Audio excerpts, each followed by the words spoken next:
Hello, everybody, and welcome back. This is the second episode in our family focused webinar series, and today we're going to be talking about family friendly meal planning. Thank you so much for joining me. Let's get right into it. So, you'll have noticed that the title of this webinar is meal planning, but the term meal prepping also gets thrown around a lot. So, what actually is the difference? So generally, when we're talking about meal planning, we're talking about the effort that goes in before you go food shopping. So, for example, planning what meals you're going to have, working out what ingredients you've already got in, what ingredients you've not got in, and how much of those ingredients that you then need to buy from the food shop. And then meal prepping generally talks about the effort that goes in after you've done the food shop. So prepping the ingredients and what you're going to do with them and how you're going to make your meals and your snacks. So I'm going to be talking about both today, and I think I probably will use the terms a little bit interchangeably, which is fine because they're very hand in hand and they're part of the same process. But I just wanted to start today's webinar by sort of defining them separately so we understand, but they are part of the same process. So I will maybe use them a little bit interchangeably as we go on. So when we're talking about meal planning and meal prepping, what do we actually mean specifically and what might this look like in practice? So before I get into this, I just wanted to show you this quote. This came up on my social media and I actually really, really liked it. So the quote was, they ask me how I have time to meal prep. I say I meal prep because I don't have time. And I think that really captures why a lot of people do meal plan and meal prep because it can offer some really convenient and time saving meals and snacks and solutions for later on down the line. But what might this planning and this prep specifically look like in practice? So, when most of us imagine meal planning and meal prepping, I think for the majority of us, the first place our heads would go to is to batch cooking. And batch cooking is just cooking the same amount, sorry, cooking a large meal, no, cooking the same meal in a large amount and then storing it for when you need it. So, you might be storing it in the fridge, in the freezer, and you might need it tomorrow, next week, or in a couple of weeks' time. Base cooking is similar but slightly different.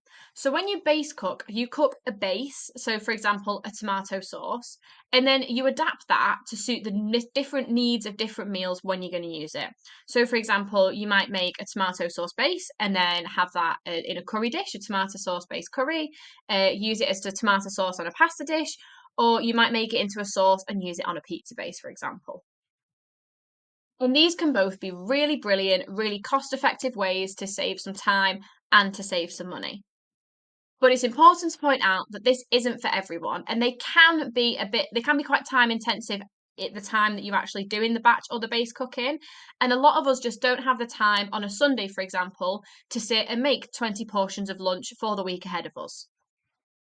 But fortunately, there are plenty of other strategies to help us to cut some corners and to do some meal planning and meal prepping without having to put the time aside to batch or base cook.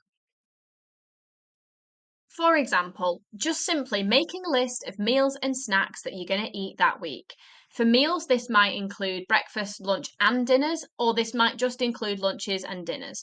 But I think doing snacks as well can really help with this as well. So, the reason you want to do this is because by writing that list in advance, it means you're already mentally prepared by the time that the week arrives, and it takes that thought out of the week, if that makes sense. So, our app offers this feature in the meal planner, but by deciding your meals in advance, it means that it's not a case of the kids are home from school, you're home from work, there's suddenly a hectic household and a million things that need to be done, and you're trying to make that meal decision in a really high stress environment. It just means that at least that is one decision that is already made. And that's one little thing, that's one last thing you don't need to think about in that moment. So just making a list of meals and snacks for the week, even if it just ends there, is a great place to start with meal planning and meal prepping. And another great strategy to meal plan and meal prep is to look through the cupboards, look through the fridge, look through the freezer, and make a special effort to only buy what you need and use up exactly what you already have in. So this is a great cost saver because by working out what you've already got in, you can base meals off of that. And you can work out if perhaps you've got some full meals kind of already sat in the freezer that you can defrost and use that, which means that you can save time and save money by buying extra food and cooking extra food, which you might not have needed to in the first place. Similarly, Getting creative is brilliant because it means there's less waste and it's not boring because you're doing something different with the dish you already had before. And another strategy, which I think is a great one, is double portions. And so, by double portions, or you could do triple portions, all this means is when you're cooking your dinner or your lunch, just make a couple of extra portions as you're doing so. So, this has the same benefits of batch or base cooking, but it doesn't mean you've got to put extra time aside. So, if you're already making a risotto or a pasta dish or a curry, doing a few extra portions, even if it's two extra portions, one for mum, one for dad, you can have it for lunch tomorrow, and that's some time saved. So it's the same time cooking, but double or triple the outcome, depending on how many portions you do make. And finally, pre decanting some dump bags. And all they are fridge or freezer bags containing all of the relevant ingredients in the right quantities that you can dump into the bag initially, label it up with what the recipe is. So, for example, curry, a pasta sauce, a soup, or a smoothie. So, you label it up and you leave it in the fridge or the freezer. And then, when the time comes and that's what you want to have, you then dump it into the pan or the air fryer or the soup maker or the blender or the slow cooker and so on and so forth. So that's a really great way that you can kind of meal prep without having to actually do too much in advance. So you might have to do some chopping if there is, for example, like some chicken involved, or some fresh veggies that you're then going to freeze. But for this reason, using things so frozen veg or frozen meats is quite ideal for this because they tend to be pre-cut. So if you think frozen peas or frozen spinach or frozen leeks, for example, and onions and peppers, they all come pre-chopped. So if you're using frozen, it means you can decant them right into the dump bag. They're already chopped and they're already frozen, so you don't have to put effort into maybe blanching them and making sure that they're food safe, etc., etc. So dump bags are a great way to get ahead, and I would say using frozen pre-chopped veggies just removes that extra preparation step. So that can be a really good way to meal plan and meal prep without much effort as well. So we've sort of touched on this as we've been going through. But why does meal planning and meal prepping get so much attention, especially on social media? We've all seen those videos of someone with a glistening kitchen and beautiful Tupperwares, and they spend their Sunday making all of these incredible dishes.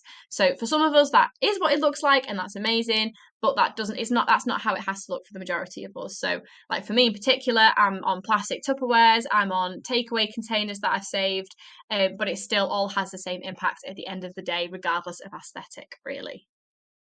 So, firstly, it can be a huge cost saver because it means you can really focus on buying the ingredients that you need, the ingredients that you want, and like we said, using up what you've already got in because you've done that planning, you've done that prep, and you have given it that headspace.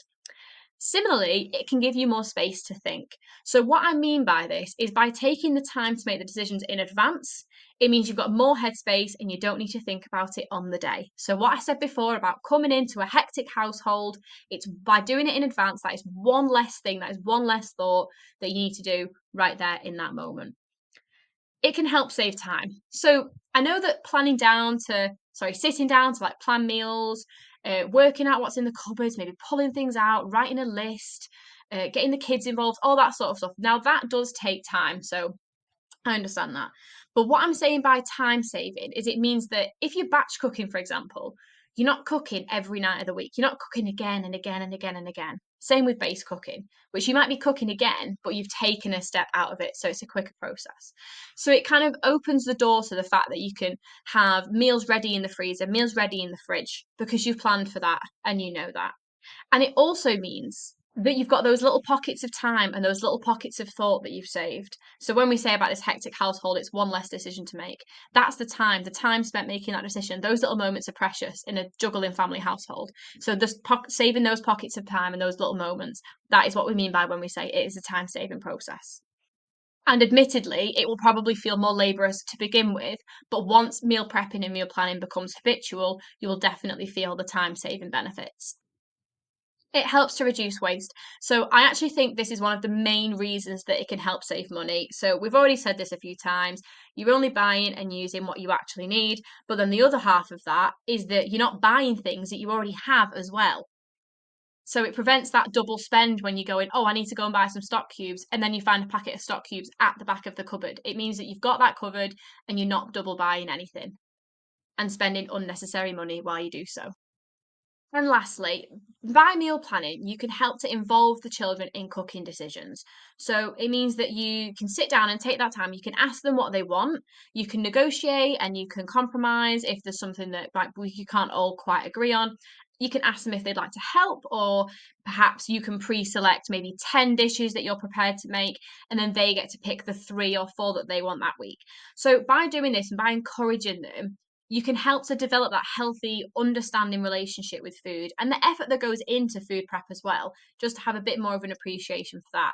And you're kind of giving them that food independence that they feel like they've made that choice. So that can help further down the line if you've got mealtime conflicts. You can say, well, this is what you've picked. And you can sort of like talk to them on that level. And for them, it might not just feel like mum and dad make the decision and I have to deal with it. So encouraging that open discussion about family meal times is a really healthy, really great strategy for like maintaining and developing those positive food relationships from the off. So I think this summarizes the whole thing really nicely. So, yes, even though meal planning and meal prepping will take a bit of thought and a bit of effort to begin with, once it does become habitual, it is all about doing it for your future self, who will absolutely, well, your past self, and your past self will absolutely thank you for doing it. So, even though you might be thinking, God, I could really just do without this today, you've got to remind yourself that your past self, you'll be like, thank you so much for just taking this thought out of the day for me. So, just a few ideas of what meal planning and meal prep might look like in practice. So, all of these recipes are on the app. That's where I've got the images from as well. And all of this is the sort of thing that we have already touched on.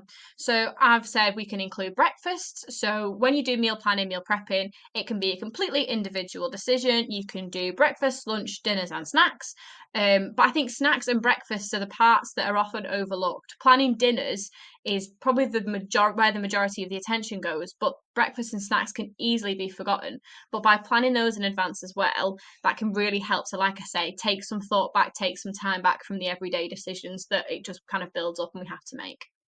Throwing soups together just to use leftover veggies or meats, for example, like we said, so just using bits up where you can, or making dump bags, for example. Like I say, so it can include snacks. Dinner favourites can be used as lunches. So I think I mentioned this already, but if you're having curry or pasta or risotto, for example, all things that go in a Tupperware really well if you've got a microwave at work, and then that's mum and dad, that's lunch sorted for the week sort of thing, including salads and including vegetables as a side, for example. Prioritize, we'll talk about this more just in a moment, but prioritizing fruits and veggies as sort of the pillar of meal planning is a really great strategy to make sure everyone is eating enough fruits and enough vegetables. And batch cooking these sorts of foods can be really, really handy because then on those days where you just need to throw in a bit of a beige dinner, and you've not got time to think about it, and that's all the kids want, it means that you reassure that they're having something healthy and you don't need to spend the time making it there and then, but you can get the benefit of them having a bit of a beige dinner and feeling like they've satisfied or scratched that itch, and then you've satisfied that by giving them a healthier option as well. So having these in the freezer for when you need them is also a great strategy. So making extra portions for tomorrow's lunch we touched on, same as I kind of include batch cooking. So that's one of our recipes for our tomato sauce, which would make a great batch recipe, like we said, for a pasta or a curry, or a lasagna dish or a pizza sauce. The opportunities are endless with the tomato sauce. I think it's every family's best friend. And just to finish up, some practical tips for getting started with meal planning and meal prepping. So, this is sort of before you're doing the meal planning and meal prepping. So, you want to work out who and you want to work out when. So, what I mean by this is working out sort of how many portions that you actually need for the week. And it ties in nicely with the one underneath. Consider what's going on that week. So, you want to work out, are we feeding a whole family? Is everybody here? Have we got grandparents or aunties or uncles coming over? Has anyone got friends coming over? So does that mean we've got extra portions? Working out the number of portions is a great place to start in working out what you're going to make for the week ahead. And similarly with knowing what's going on. If someone's got swimming or dancing or night classes, that's probably the night to be using some leftovers. But if the kids are at a sleepover on a Friday and you've got the whole evening to yourself, that's probably the time to perfect the new risotto recipe. So try not to put too much pressure on yourself, feeling like you need to fit really advanced, top tier cooking into time that you just don't have, because this is exactly what meal planning and meal prepping is all about. It's about using hacks that make life quicker, and it means that you can juggle life's kind of dancing and swimming and family and all that sort of stuff with healthy eating, and it means you can keep all the balls in the air at once. That's what we're talking about when we're talking about meal planning and prepping. So, like we say, check the cupboards, which we already talked about, because then you know what there is in there, what you can use, and you can base meals around this. But a clever trick, if you don't have the time to fully explore and rummage around, is to take a shelfie. And what we mean by this is just to open the cupboards or open the fridge and take a couple of pictures of what's in there. And then once you get to the shop, you're at the chopped tomatoes, you can go, right, let's have a little look. Have we already got that in? And then you can check the photo to see if it's already in the cupboards. So it means that it kind of speeds up the process a little bit, but you get the benefit of being able to sort of plan around what's already in there as well. And finally, just please consider the space that you've got and the availability of containers. So this is a really important one if you put important one, sorry, if for batch or base cooking. First question is, do we have the storage containers to do it? Have we got enough Tupperwares and are they big enough? And then the second part of it is, have we got fridge and freezer space to do it as well? Because if the answer's no to one of those, the likelihood is there's probably food in that we can already eat. So if we've got a full fridge and a full freezer and nowhere to put a tomato sauce, probably let's save the tomato sauce for next week, because there's probably stuff in there that we can already eat this week.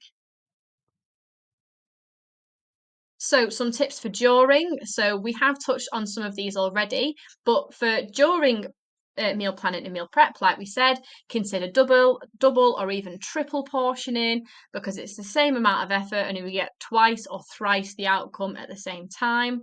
Noting down family favourites means you've got winner dinners literally at your fingertips. So our app will let you favorite the recipes that you like, the recipes that the kids like, for example, and having these to hand, having healthy recipes that the kids will definitely eat to hand makes this process a lot quicker, because then you can just decide on that for the day.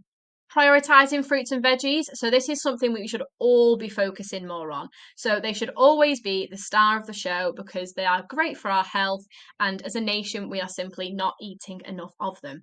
So I've put loose or frozen in brackets there, so I'll come to that in a moment. So yeah, making sure that fruits and veggies is the star of the show is a great pillar to begin with. So frozen veggies, I think I've already mentioned this, but frozen veggies all tend to come pre-chopped. So you're skipping that step of having to prep anything, and it just makes the whole process that little bit quicker. So you like frozen peppers, for example, you can get frozen onions, frozen peppers, they're already in the pan without even having to touch a chopping board or a knife. Loose, what I mean by this is it helps to reduce food waste a little bit. If you know you only need 1 carrot or 2 carrots, you don't really need to buy a kilogram bag of carrots. So even though sometimes it might be price comparable to go for the kilogram bag, from a food waste perspective, it might be a better choice to opt for the singular carrots and buying them loose. This is what my family does, because then by the end of the week, we can see that everything's been eaten in the freezer and in the fridge, and that's great for us. So that's just kind of a personal note, something that we do. And it helps me not to feel overwhelmed by feeling like I've got loads of um, fruits or veggies left over that I then need to kind of plan and maybe blanch or do something with at the end of the week. And lastly, consider online shopping. So, this isn't necessarily for everyone, but I think there are definitely some perks of trying it out as a method of shopping, because it means that you can sit and you can plan your meals, pick out your ingredients from the comfort of your own sofa, and you've not even had to move. So, for me and my partner, what we do is one of us will be checking the cupboards while the other one sits there, kind of with the online shopping window open, like putting in the ingredients that we need. And it's a real time saver for us. And it means there's a couple of other advantages as well. You're less exposed to advertising and less likely to impulse purchase in the same way that you would in a physical supermarket, because you haven't got all the products being displayed to you at once in the same way. And it means that as the price is going up, as you're adding things into your basket, it just helps you to keep a good idea. You can just see how much the total's coming to as you're going. And finally, just making sure to be food safe when meal planning is essential. So, all food should be cooled within 2 hours and stored in an airtight container and then put in the fridge or the freezer. So, to make sure that it is food safe. But it remains that different foods have different safety limits. And in particular, for rice, this window goes down from 2 hours and it is within 1 hour. Please do see more information from the guides we've got on the app. So we've got the good freezing guide and we've got the food safety guide. They've both got loads of great information about making sure that if you are meal prepping, you can do it in a food safe way, because obviously food safety is paramount. So that's it. Thank you so much for joining me today. You can find loads more resources just like the ones I've just mentioned on the app, and including all the recipes. So the images that I've shown you, they're all on the app as well. And we've got the guide section so you can read up on whatever topics you want to, whenever you want to. I hope you'll join me for the next episode. We're going to be talking about some fussy eating solutions, so that should be a good one. So I will see you next time. Thanks for joining me. Bye.